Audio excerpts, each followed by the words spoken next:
Գյուրջան Կասկադ, հասանելի բնակարաններ 65 ամիս մարման ժամկետով։ Հարկային բեռի ավելացման մասին է A եւ B շրջանառության հարկը որպես այդպիսին հարկատեսակ շրջանառությունից հանելու մասին է։ Այս ֆիքսենք եւ արձանագրենք։ Առաջի եռամսյակի հաշվետվությունների արդյունքում հարկային բեռը ավելացել է 60-70%-ով։ Բայց ինչ ենք մենք խնդրում։ Մենք խնդրում ենք, որ կառավարությունը ունենա ազնվություն, ասի, որ իրանք ունեն ճեղքված բյուջեում եւ այո, այս եղանակով փորձում են ապահովել մուտքեր փորձում են ապահովել եւ մեզ չհրճակեն հակապետական շրջանառության հարկը չհրճակեն արտոնյալ չհամեմատեն նույն ոլորտներում գործող ԱՀ-ի դաշտում եւ շրջարկի դաշտում բիզնեսները, հա, հիմնավորում են, որ 2.1-ից 2.8% տարբեր հարկեր են վճարում։ Նույն ոլորտում գործունեություն ծավալող տնտեսվարողները, որովհետեւ չի կարելի հասարակ քաղաքացուն, չգիտեմ, շրջանավարտ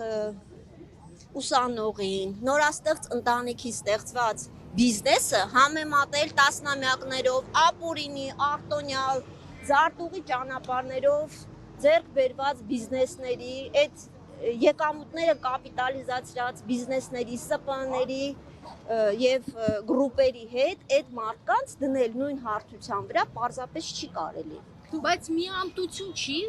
7 տարի նույն դասարանում մնացած կառավարությունից նման սպասելիքներ ունենալ։ Չէ, գիտեք ինչ, բոլոր դեպքերում եկեք շատ պրովոկացիոն հարցեր չտանք, խոսենք իրականությունից։ Բայց Փաշինյանն ասել էր մեր բոլորիս հարկերի շնորհիվ, ճիշտ է, եւ մենք փորձում ենք մեր ձայնը լսելի դարձնել։ Մենք գործատուն ենք, գործ անողը, ում մենք գործ ենք տվել, գործը լավ չի անում, խնդրում ենք, թե պահանջում։ Եվ խնդրում ենք եւ պահանջում ենք զուգահեռ խնդրում ենք եւ պահանջում ենք հիմնավորելով փաստարկները։ Իսկ դուք ձեզ հերոս զգում եք, որովհետեւ Փաշինյանն ասում էր, որ հարկատուն հերոս է։ Գիտեք, հերոս չէ, տենց ամպագորգոր պետք չի ասել, պարզապես Հայաստանում ապրելը, ինչ որ բան ստեղծելը եւ հարկեր վճարելը իրոք դժվար է։ Իրոք դժվար է։ Հիմա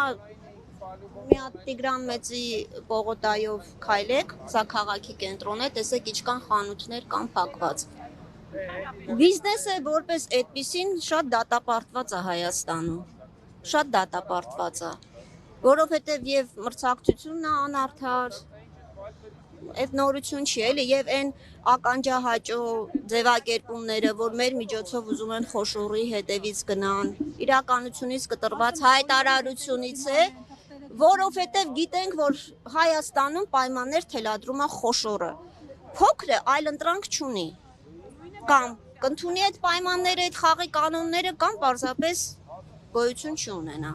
Իսկ չեք տեսնում միտում հենց դրանով ուզում են փոքր եւ միջին բիզնեսը ընդհանրապես հանել եւ ընդհանրապես Շորժ ջան, եթե կառավարությունը հայտարարում է, որ որդեգրել են քաղաքականություն, որ շրջանառության հարկը որպես այդպիսին հանում են, բոլորին տանում են ՆԴՍ-ի դաշտ, շատ ակնհայտ է, որ այդտեղ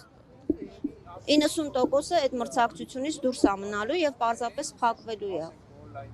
Պարզապես փակվելու է։ Հիմա մեր խնդրանքը, որպեսզի հենց այդ է մեր խնդրանքի ամբողջ էությունը, որ տեսնեն, որ կա, այս թացը չորի հետ պետք չի խառնել։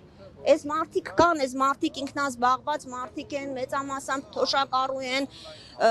բայց իրանց օրը 1000 դրամ մի մրգի փող կամ իրենց թորնիկին մի կոնֆետի փող կարողանում են բոլոր դեպքերում վաստակել։ Պետք չի այդ մարդկանց ազգի դավաճան հրճակել։ Պետք չի այդ մարդկանց հրճակել, որ իրանք հարկերից կամ турքերից խուսափում են։ Չէ, այդ մարդիկ կան, ռեալ մարդիկ են, գոյություն ունեն, ապրում են։ Պետք չի այդ մարդկանցից պահանջել խորը, հաշվապահական, մասնագիտական գիտելիքներ եւ ստիպել, որ իրանք կրթվեն։